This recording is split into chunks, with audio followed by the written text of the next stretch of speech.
अस्सलाम वालेकुम दोस्तों, आज की वीडियो है उन लोगों के लिए जो ये समझते हैं कि छिपकली को मारकर सवाब मिलता है। दोस्तों, छिपकली एक रेंगने वाला जानवर है जो आम तौर पर हमारे घर की छतों या दीवारों पर रेंगते हुए नजर आती है। अलबत्ता इन्हें देखकर काफ़ी कराहियत ज़रूर आती है। अगर साइंसी हिसाब से देखा जाए तो छिपकली जहरीली इसलिए नहीं कहलाती क्योंकि ये किसी को काटती नहीं है, लेकिन वैसे हमारे घरों में जो छिपकलियां हम देखते हैं वो ऐसी नहीं हैं, बहुत छोटी छोटी सी होती हैं। वरना वैसे छिपकलियों का साइज तो तकरीबन मगरमच्छ जितना भी होता है, और कुछ इनमें ऐसी भी पाई जाती हैं जो बहुत ज़्यादा जहरीली होती हैं। तो एक मर्तबा इमाम हज़रत अली रज़ी अल्लाह ताला अन्हो अपनी महफिल में मौजूद थे कि एक शख्स इनके पास आया और उनसे मुखातिब होकर ये सवाल किया कि हज़रत अली रज़ी अल्लाह ताला अन्हो, दीन इस्लाम के मुताबिक छिपकली को मारने से क्या सवाब मिलता है या फिर गुनाह, और अगर इसका गुनाह मिलता है तो वो क्यों? दोस्तों, इस शख्स का ये सवाल सुनकर हज़रत अली रज़ी अल्लाह ताला अन्हो ने ये बात फरमाई कि हमारी ज़मीनी दुनिया पर कुछ मखलूक़ात ऐसी मौजूद हैं और हम इंसानों से बहुत ज़्यादा नाखुश हैं, क्योंकि उन मखलूक़ात ने शैतान से ये वादा किया हुआ है कि वो इंसानों को नुकसान पहुंचाएंगी, और इन्हीं मखलूक़ात में से एक मखलूक छिपकली भी है, और साथ ही इसी के ख़ानदान से जुड़ी हुई वो सब मखलूक़ात भी। यही वजह है कि इस मखलूक को मारना बिल्कुल भी गुनाह नहीं होता। इसके बाद इसी शख्स ने मज़ीद हज़रत अली रज़ी अल्लाह ताला अन्हो से ये सवाल किया कि आपने ये बात फरमाई कि इस ख़ानदान की मखलूक़ात से इंसान की दुश्मनी है और शैतानों की इसने बैत की है, लेकिन ये सब क्यों और कैसे हुआ? हज़रत अली रज़ी अल्लाह ताला अन्हो ने जब उस शख्स का ये सवाल सुना तो उन्होंने जवाब दिया कि आदम अलैहिस्सलाम की पैदाइश से भी तकरीबन लाखों साल पहले दुनियावी ज़मीन पर छिपकलियों का ख़ानदान बहुत ही बड़ी तादाद में बसता था, और इसी के साथ साथ वो बहुत ही ज़्यादा तादाद में बढ़ने लगा। इस मखलूक ने दूसरों पर जुल्म करना शुरू कर दिए और हत्ता के ज़मीन को दोज़ख की तरह बना दिया था। दोस्तों, इस ख़ानदान ने इस ज़मीन पर बसने वाले दूसरे जानवरों पर इतना जुल्म किया कि अल्लाह ताला ने इनकी वजह से ज़मीन पर अजाब नाजिल फरमाया और चंद के इस नस्ल के तमाम जानवरों को ख़त्म भी कर दिया। बस अब सिर्फ वही ज़िंदा रह गए थे जो कि बहुत ही छोटे थे, जो ज़मीनों, घरों और पानी में छुप गए थे। अब दोस्तों, जैसे जैसे वक्त गुजरता गया, इनकी नस्ल के बच जाने वाले जानवरों में के वजूद में भी बहुत बुग़्ज़ और हसद बढ़ता गया, और यहाँ तक कि आदम अलैहिस्सलाम का ज़माना भी आ पहुँचा था। शैतान ने इंसान से दुश्मनी दिखाते हुए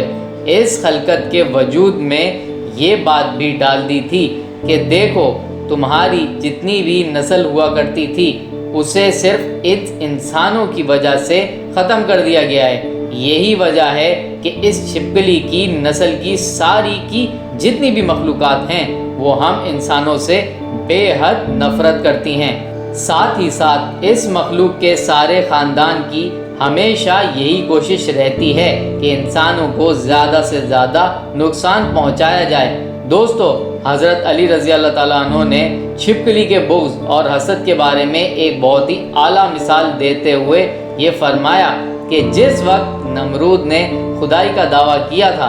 और हज़रत इब्राहीम को डराने के लिए सज़ा के तौर पर आग में डालने का फ़ैसला कर लिया था, तो उस वक्त रूए ज़मीन का हर जानवर इस आग को बुझाने की कोशिश में मसरूफ़ था, लेकिन छिपकली वो वाहिद जानवर थी उस वक्त बहुत ज़्यादा खुश हो रही थी और साथ ही साथ उस आग को भड़का भी रही थी। बस उसी वक्त अल्लाह पाक ने इस जानवर पर लानत भेज दी। इसीलिए इस जानवर को या फिर मारना और अपने घर से इसे भगा देना कोई गुनाह की बात नहीं समझी जाती। दोस्तों, आज तक कोई ऐसा वाक़या नहीं सुना गया कि किसी घरेलू छिपकली ने किसी इंसान को काटा हो और वो मारा गया हो, लेकिन जैसे अगर ये किसी खाने में गिर जाए तो उससे सब खाने वालों को मौत वाक़ई हो सकती है, जबकि ऐसे काफ़ी वाक़यात इस दुनिया में پیش بھی آ چکے ہیں جس میں لوگوں کی موت بھی واقع ہوئی ہے اور کبھی کبھی بے ہوشی بھی طاری ہو جاتی ہے۔ کچھ عرصہ پہلے رحیم یار خان میں بھی ایسا ہی واقعہ پیش آیا تھا جس میں کچھ فیملی کے لوگ زہریلا کھانا کھانے کی وجہ سے بے ہوش ہو گئے تھے۔ ہوا ایسا تھا کہ دوپہر کو کھانا بناتے وقت چھپکلی سالن میں جا گری اور کھانا بنانے والوں کو اس بات کی خبر نہ ہو سکی، جس کے باعث وہ سالن زہر آلود ہو چکا تھا اور اسی وجہ سے ان کی حالت کافی زیادہ غیر ہو گئی تھی۔ ہاسپٹل لے جا کر جب انہیں کچھ میڈیکل فیسلٹیز دی گئیں تو ان کی حالت کچھ بہتر ہوئی اور یہ ساری حقیقت بھی پتہ چلی کہ ان کا کھانا تو زہریلا تھا، اور جب کھانے کو چیک کیا گیا تو اسی طرح سے پتہ چلا کہ اس کھانے میں زہر تھا۔ لاہور کے علاقے ماڈل ٹاؤن میں بھی اسی طرح کا ایک واقعہ پیش آ چکا ہے، جہاں پر ایک ساتھ 9 افراد زہریلا کھانا کھانے سے بے ہوش ہو گئے تھے۔ پڑوسیوں کے رپورٹ کرنے کی وجہ سے ایمبولنس نے آ کر سب کو ہاسپٹل میں منتقل کیا تھا، اور جب بعد میں پورے طریقے سے تحقیق ہوئی تو یہ بات پتہ چلی کہ ان کا کھانا زہریلا چھپکلی گرنے کی وجہ سے ہوا تھا۔ اور ایسا ہی بہت ہی مشہور واقعہ اگر آپ لوگوں کو یاد ہو تو انڈیا کے شہر بنگلور میں بھی پیش آیا تھا، جہاں پر 300 بچوں کو ایک ساتھ ایمرجنسی میں ہاسپٹل لے کر جانا پڑا تھا، اور اس کے بعد یہ بات پتہ چلی تھی کہ ان کے کھانے کے برتن میں بھی مری ہوئی چھپکلی نکلی تھی۔ دوستو، ایک بہت ضروری اور اہم بات، ہمارے یہاں کافی سارے لوگوں میں یہ بات بہت زیادہ کنفیوژن رکھتی ہے۔ لوگ اکثر گرگٹ کو چھپکلی سمجھ لیتے ہیں، جبکہ گرگٹ اور چھپکلی میں بہت زیادہ فرق پایا جاتا ہے، اور گرگٹ میں سب سے بڑا فرق تو یہی ہے کہ وہ بے تحاشا رنگ تبدیل کرتا ہے، جبکہ چھپکلی میں ایسی کوئی صلاحیت موجود نہیں ہے۔ گرگٹ زیادہ تر جنگلات میں رہتا ہے اور چھپکلیاں آپ کو گھروں کی دیواروں اور چھتوں پر ملیں گی۔ چھپکلی کو مارنے کے حکم کے حوالے سے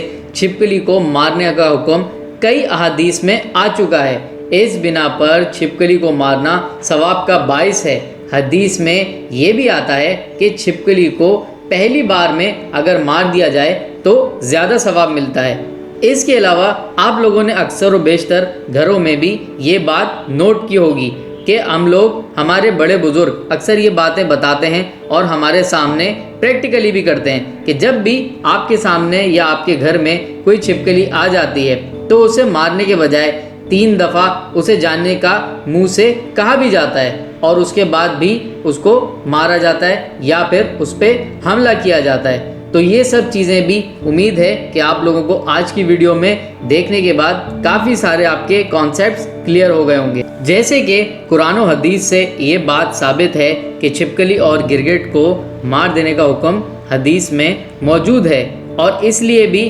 کیونکہ یہ ایک اسلام دشمن جانور بھی ہے۔ اس جانور کو فاسق بھی کہا جاتا ہے، تو اس کی سب سے زیادہ بڑی وجہ اور سب سے اچھا ریفرنس یہی ہو سکتا ہے، ہمارے نبی پاک صلی اللہ علیہ وسلم نے بھی چھپکلی کو مارنے کا بالکل حکم دیا ہے۔ ایک اور حدیث اور ریفرنس میں یہ بات بتائی جاتی ہے کہ اس پر اگر پہلے ہی وار میں اگر چھپکلی کو مار دیا جائے تو اس کا ثواب کا لیول ایک الگ ہوگا، اور اس کے علاوہ اگر آپ اسے دوسری دفعہ میں مارتے ہیں تو پھر اس سے کم ہو جاتا ہے، اور جب آپ اس کو تیسری دفعہ مارتے ہیں تو وہ اس سے بھی کم۔ کافی سارے لوگوں کا اس حوالے سے کانسیپٹ بھی کلیئر ہو گیا ہوگا، کیونکہ یہ بات ہم میں کافی پائی جاتی تھی۔ ہم لوگ اکثر یہ سوالات سنتے رہتے تھے کہ کیا چھپکلی کو مارنا ثواب ہے یا پھر گناہ ہے۔ تو اس ویڈیو کو دیکھنے کے بعد امید ہے کہ آپ لوگوں کو آپ کے سوالات کے جواب اچھی طریقے سے مل گئے ہوں گے۔ تو امید ہے کہ آپ لوگوں کو آج کی ویڈیو پسند آئی ہوگی، اور اگر پسند آئی تو ضرور ہماری اس ویڈیو کو لائک بھی کریں اور ساتھ ہی ساتھ ہمارے چینل کو سبسکرائب کریں، تاکہ ہماری اچھی ساری ویڈیوز آپ لوگوں تک پہنچتی رہیں۔ ملاقات ہوگی جلد ایک نئی ویڈیو کے ساتھ۔ اللہ حافظ۔